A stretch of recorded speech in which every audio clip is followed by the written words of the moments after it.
In Elden Ring, you have a lot of different elemental types to choose from, including holy, lightning, etc. So today, I plan on only beating the game only using fire incantations. To figure out which type of incantation has the best elemental damage, this is how I'm going to do it. All I ask is that if you do enjoy this video, please consider subscribing. It's completely free and it would help me out a lot. But let's get right into this video. I started my adventures where everybody starts theirs, in Limgrave. I wanted to traverse the map pretty quickly, so the first thing that I did is headed to the Gatefront side of Grace to talk with Melna to get Torrent. After that, I grabbed my physic, and then I headed up to Fort Height and grabbing a golden seed on my way. I plan to grab both Dectus medallions, as this would allow me to operate the Grand Lift of Dectus instead of having to go through the Magma. And then I talked with Brother Corn to get our next flame incantation, Flame Sling. Now, this wasn't really the best, but it did have some range, so therefore it would be pretty useful. After I grabbed these two incantations, I went to go test my luck against the Erd Tree that gave me the best tier possible for this run. Flame Sling was good, but I feel like Catch Flame just obliterates any Erd Tree in this game, or every enemy, I guess, because it's probably one of the best incantations in the game. Catch Flame was doing a pretty hefty amount of damage per hit. A lot of stalling later, I ended up taking this guy down and getting the Fire Shrouding cracked tier. My next destination was in Liurnia, and it was grabbing this heirloom talisman that boosted my faith by 5.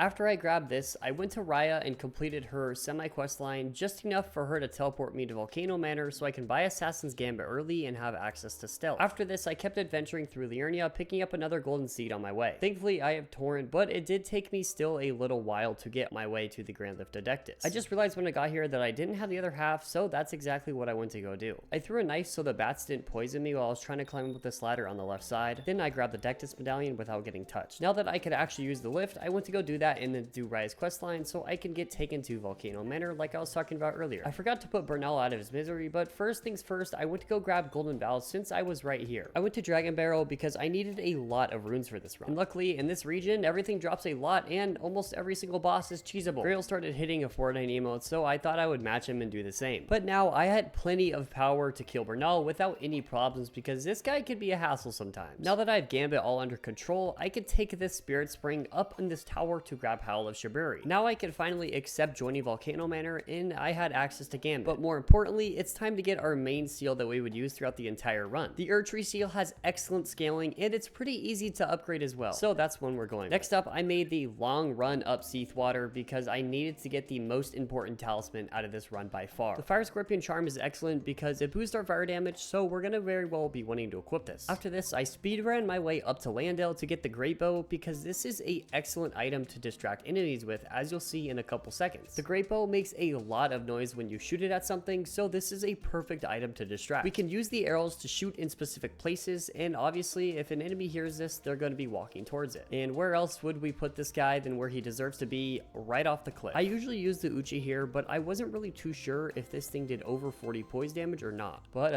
down he goes, I guess. Now that we have this guy out of the way, it was time to make our way through Volcano Manor. Thankfully, I'm pretty skilled at this part, but you shouldn't really be doing this with this much health. It didn't really help that I was only carrying 2 healing potions, but I ended up making my way across safe and sound. After this, I took my way up the elevator to go towards the noble, but I didn't fight the noble. I just decided on doing the skip since I didn't really feel prepared to fight him. But I've done this quite a bit of times and it's not really a big deal for me.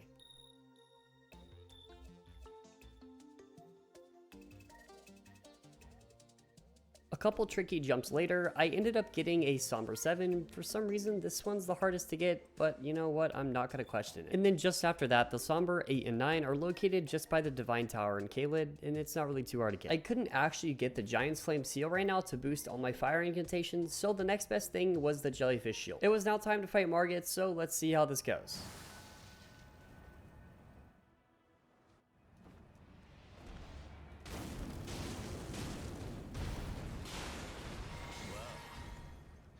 Thou art of passing skill.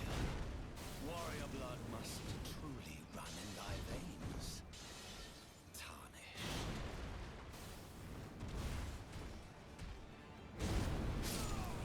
Well, that didn't really last long, but I'm just excited to get the talisman pouch. I was planning to get Ritual Sword for my next talisman, and thankfully the boss wasn't too much of a problem because I quite literally 4-tapped it. But I defeated it, opened the door, and grabbed Ritual Sword. I went to Radon next because I literally forgot about Godric, but well, let's just see how this goes.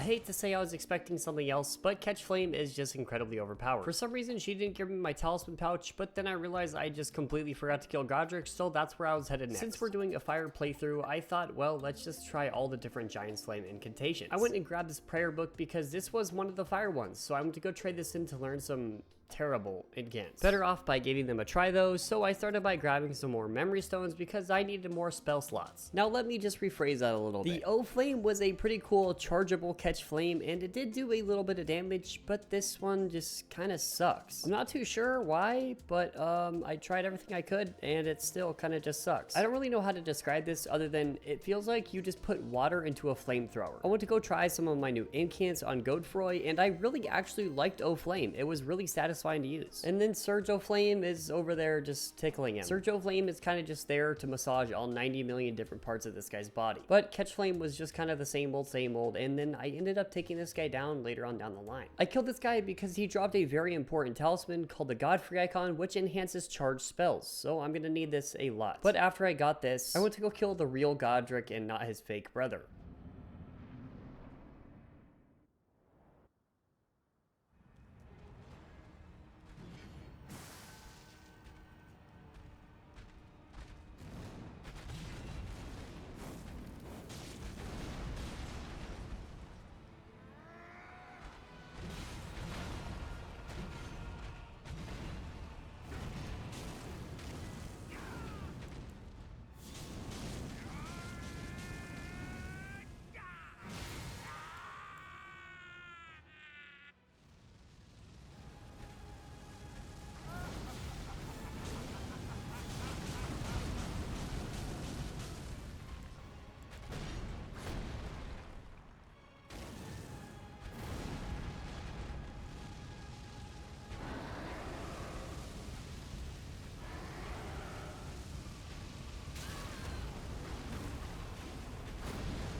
Not too impressed by Surge O Flame's performance there, but maybe it could redeem itself later on down the line. I was really surprised by the O Flame though, because everybody on Reddit for some reason hates this incantation, but I thought it was pretty good. Anyways, my next thing I was gonna go grab is the Great Rune, but luckily this isn't really too hard.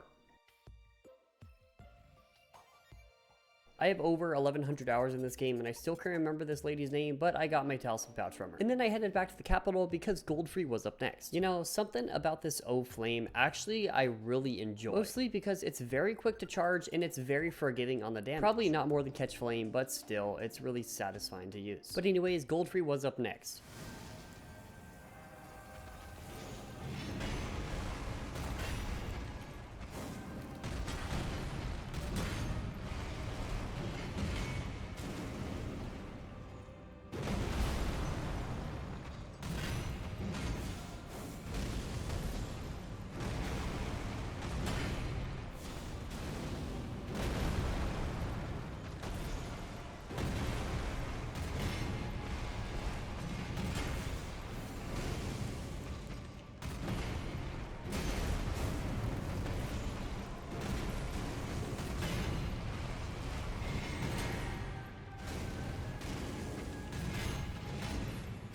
I think it's pretty clear that the versatility of Catch Flame is just 10 times better in general, even if it doesn't do as much damage, even though it definitely does more over time, and that's for sure. Morgott is extremely squishy, so this shouldn't be a very hard fight at all. But anyways, Morgott was up next. Let's see how this goes.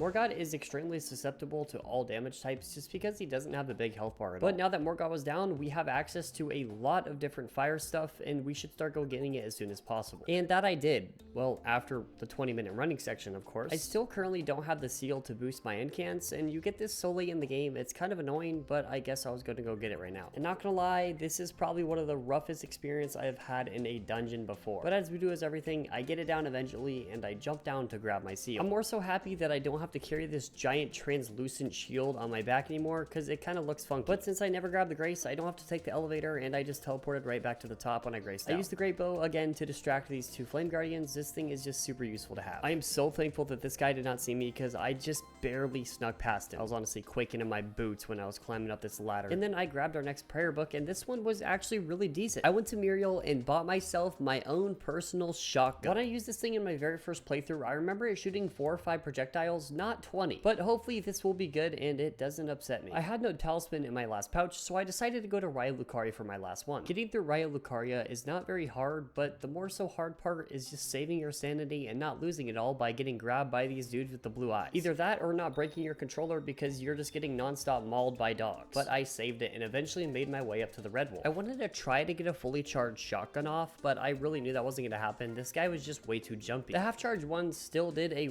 really decent amount of damage, but I just knew it kind of really wasn't worth it for the time it took. I ended up taking this guy down later, and I got a memory stone for my troubles. Our main reason for coming here was grabbing the item in this chest called Radagon's Icon. Basically what this would do is shorten our casting speed upon our incantations. So pretty nice to have. And then I decided I needed to grab the Faith Knot just because I didn't have anything else in my physic, and I burned a family of 4 alive, but other than that, I got it safe and sound. I went to go fight Fire Giant next since I didn't have anything else to do.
For some unknown reason, Fire Giant is actually not that strong against fire, surprisingly. It's probably still his best defensive element, but I was doing a pretty hefty chunk of damage every hit at least. But it is now time we've all been waiting for, Burn O Flame. In this playthrough, I took some pretty heavy suggestions from my Discord, and they were all telling me to use this, so I was expecting it to do some crazy damage. I would like to grab all of the Giant Slime Incantations, so I started by grabbing this one next, and it was honestly pretty okay, but it wasn't the best. Next up, I had Milna take me to Fair Missoula because I wanted to progress the game more and go and kill Godskin Duo next. I do quite a bit of no-hit runs, so I have a pretty strict pathing in Fair Missoula, and luckily I rarely ever get hit running through here again. I made a couple sleep bots because I picked up the sleep cookbook earlier in the run, so I didn't have to run back and grab it. Next up, I made my way inside the boss arena, and this is how it went.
All I really have to say is wow. I definitely did not expect that to do that much damage. Next up was Malekith, but I wanted to make a couple more pit stops before I fought him. The first one was killing Adan, Thief of Fire, that held the Flame of the Fell God incantation, so I wanted to grab this before I killed Malekith. He did almost cook me up, but I did end up taking him down. But now that I had everything that I needed, I went to go and defeat Malekith.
Boy, was I really starting to like this Burn O Flame incantation a lot. Even when you do not charge this thing, it still just does so much damage, it's pretty crazy. And now, for probably the worst boss in the entire game, if you want to even classify this guy as a boss, the pillars are unfortunately pretty random, so they're only really, like, amazing against big targets. But honestly, it still wasn't bad because a single hit of the pillar did almost 2,500 damage, so it wasn't really terrible. But I finished him off with Catch Flame, so that wasn't really too bad of a fight. And the next up was Godfrey, and this is probably, if not my favorite fight in the entire game other than Melania, so this is going to be really fun, and this is where Catch Flame absolutely strives. You're probably wondering what I'm talking about, but just take a look for yourself.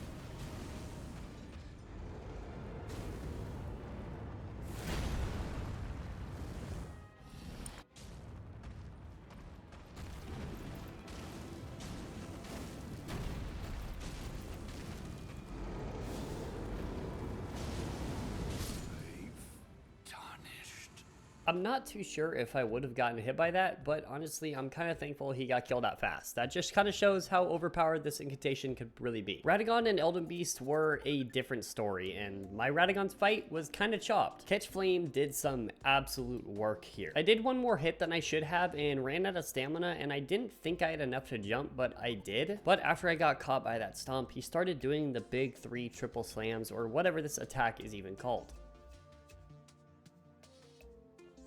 After this, I killed Radagon with Catch Flame, and I moved on to Elden Beast, so I started the fight off by casting a Flame of the Fel God, hoping that that tick damage would come into play. And Elden Beast is a pretty big target, so Burn No Flame should strive here, and thankfully I was right. Now, I knew this guy was going to cast Elden Stars, but I still just ended up trying to take my chances and just finish the fight here, and it didn't really work, so I got on my horse and ran as fast as possible. Now, I started trading these Elden Stars like I was back in my Black Ops 2 COD Zombies days. This is pretty funny because this is exactly what I was thinking in my mind in the middle of this fight. And then he started doing this, and on Torrent, this is surprisingly easy. I don't ever really use Torrent in the fight until now, so that's pretty cool. But this guy literally kept throwing every RNG stalling move at me he could, so I just kind of ran up and finished the fight then.